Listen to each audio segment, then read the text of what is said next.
ایک وہ ہے جو صف کے اس کونے پر کھڑا ہے یا دوسری تیسری صف میں کھڑا ہے، تو امام کو زیادہ بہتر انداز سے کون دیکھ رہا ہوگا؟ جو قریب کھڑا ہوا ہے، نہ کہ پیچھے والا۔ اور ایک آدمی وہ ہے جو امام کے ہر وقت ساتھ رہتا ہے، اس کے ساتھ اٹھتا بیٹھتا ہے، امام جب جاتے ہیں ان کا سامان اٹھا کے ساتھ چلتا رہتا ہے، تو وہ جتنا امام کو جانتا ہوگا اتنا دوسرے محلے کا بندہ تو نہیں جانتا ہوگا، کسی اور شہر کا آیا ہوا تو نہیں جانتا ہوگا۔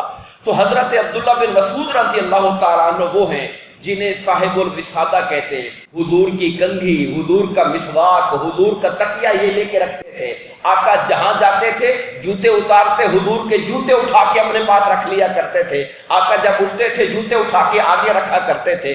یہ وہ ہیں جنہیں سب سے زیادہ حضور نبی کریم کا قرب سفر میں، حضر میں، ہر حال میں رہا۔ اس لیے امام اعظم فرماتے ہیں جتنا انہیں حضور کے نماز کے طریقے کا پتہ ہوگا اتنا کسی اور کو پتہ نہیں ہوگا، اس لیے انہوں نے ان کی روایت کو قبول فرما لیا اور رفع یدین کو ترک کر دیا ہے۔ یہ میں نے آپ کے سامنے لاجک اور منطق رکھی ہے جو اہل سنت والجماعت کے اندر آپس میں اختلاف کے اندر موجود ہے۔ اگلی حدیث پاک کی طرف چلتے ہیں۔ حضرت وائل بن حجر رضی اللہ تعالیٰ عنہ روایت فرماتے ہیں، آپ فرماتے ہیں کہ میں نے دیکھا رسول اللہ صلی اللہ علیہ وسلم جب نماز میں داخل ہوتے تو اپنے ہاتھ کو اٹھاتے، یعنی تکبیر تحریمہ میں ہاتھوں کو اٹھایا، اللہ اکبر کہا، اور پھر آپ نے اپنے ہاتھ کپڑے میں لپیٹ لیے اور اپنا داہنا ہاتھ بائیں ہاتھ پر رکھا۔ میں یہاں دو باتیں آپ کو بتانا چاہتا ہوں۔ ایک تو یہ کہ سردیوں کا سخت موسم تھا، آپ نے اوپر چادر لی ہوئی تھی، لیکن جب تکبیر کہنے کا وقت آیا تو چادر سے ہاتھ باہر نکال کے آپ نے اپنے ہاتھ کانوں کے برابر کر کے اللہ اکبر کہا۔ یعنی سردی شدت جتنی بھی ہو، ہاتھوں کو باہر نکال کر تکبیر کہنا یہ حضور کی سنت ہے۔ اور پھر بعد میں اپنے ہاتھ واپس کپڑے میں لے لیے۔ اگر شال تھی یا کوئی اور چیز تھی تو ہاتھ نکالے اور ہاتھ نکال کے پھر دوبارہ شال کے اندر کر لیے سردی سے بچنے کے لیے۔ دوسری بات یہ بتائی گئی کہ آپ نے اپنا داہنا ہاتھ اپنے بائیں ہاتھ کے اوپر رکھا، یعنی یہ بھی سنت ہے حضور نبی کریم صلی اللہ علیہ وسلم کی کہ اپنا جو داہنا ہاتھ ہے اسے بائیں ہاتھ کے اوپر، بائیں بازو کے اوپر باندھا جائے، جیسا کہ میں نے آپ کے سامنے رکھا ہوا۔ اگلی حدیث پاک کی طرف چلتے ہیں۔ اچھا، اب یہاں پر ایک الگ بحث ہے، چونکہ حدیث پاک آ رہی ہے تو میں چاہتا ہوں وضاحت کرتا جاؤں۔ یہ جو ہاتھ پر باندھنا ہاتھ ہے، یہاں پر پھر اہل سنت والجماعت کے درمیان اختلاف رائے موجود ہے کہ ہاتھ یہ جو باندھنا ہے یہ ناف پر باندھنا ہے، نیچے باندھنا ہے، اوپر باندھنا ہے، یہ سینے پر باندھنا ہے۔ اس بارے میں یاد رکھیے کہ حضرت امام مالک رضی اللہ تعالیٰ عنہ کے علاوہ، امام مالک کو چھوڑ کر باقی تینوں امام اس بات پر متفق ہیں کہ ہاتھوں کو ہاتھ پر رکھنا چاہیے۔ امام مالک کا موقف ہاتھ کھلا چھوڑ کے نماز پڑھنے کا ہے۔ یہ بات بھی آپ کے علم میں ہونی چاہیے کہ اہل سنت والجماعت کے اندر جو مالکی لوگ ہیں، امام مالک کے پیروکار، وہ ہاتھ نیچے چھوڑ دیتے ہیں۔ جب وہ تلاوت کرتے ہیں، فاتحہ اور سورت میں لاتے ہیں تو وہ ہاتھ باندھے نہیں ہوتے، ہاتھ چھوڑے ہوتے ہیں۔ اسے کہتے ہیں ارسال یدین، ہاتھ چھوڑ کے نماز پڑھنا۔ یہ امام مالک کرتے ہیں۔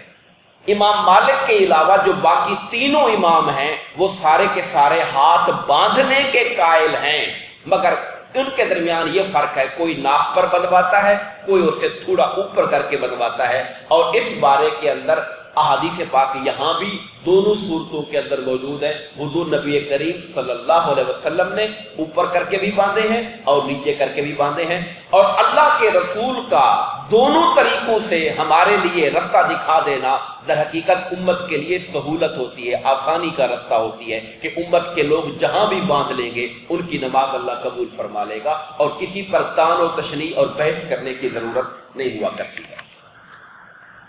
اگلی حدیث پاک حضرت فضل بن عباس رضی اللہ تعالیٰ عنہ سے روایت ہے۔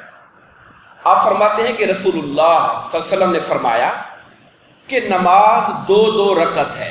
یہ نفل نماز کی بات ہو رہی ہے کہ 2 رکعت سے کم کوئی نماز نہیں ہوتی، یعنی 1 رکعت کی نماز نہیں ہوتی، نماز کم سے کم 2 رکعت کی ہوا کرتی ہے، اور ہر 2 رکعتوں کے بعد التحیات پڑھنا چاہیے، اور عاجزی اور نیاز مندی کرنی چاہیے، اور پھر اپنے ہاتھ اٹھا کر دعا کرنی چاہیے۔ ہمارے ہاں بعض لوگوں کو اس پر بھی ہوتا ہے کہ جی ہاتھ اٹھا کر دعا مانگنا کہاں سے ثابت ہے؟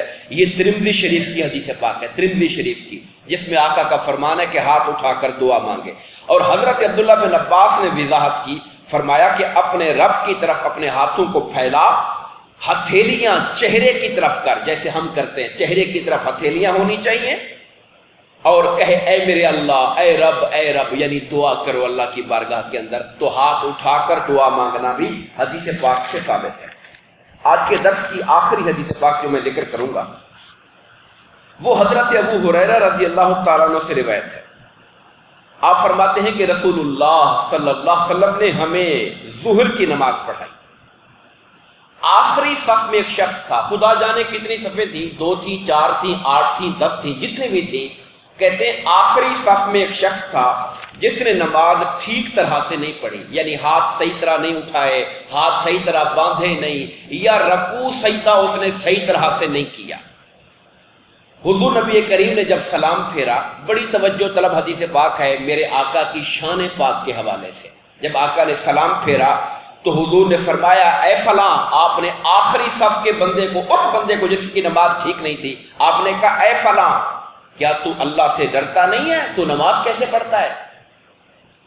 حضور امامت فرما رہے ہیں، آپ کا رخ خانہ کعبہ کی طرف ہے اور نماز پڑھنے والا پچھلی صف کے اندر بیٹھا ہوا ہے، وہ نماز میں خرابی کر رہا ہے، میرے مصطفیٰ کو اس کی خرابی کا بھی پتہ ہے کہ وہ کیا کر رہا ہے۔ تو آپ نے سلام پھیر کے کہا اے فلاں، تو اللہ سے ڈرتا نہیں ہے کہ تو نماز میں کیا کر رہا ہے؟ تم یہ سمجھتے ہو کہ تمہارا عمل مجھ سے چھپا ہوا ہے؟ قسم ہے اللہ کی، میں مصطفیٰ جس طرح آگے دیکھتا ہوں اسی طرح پیچھے بھی دیکھتا ہوں میں۔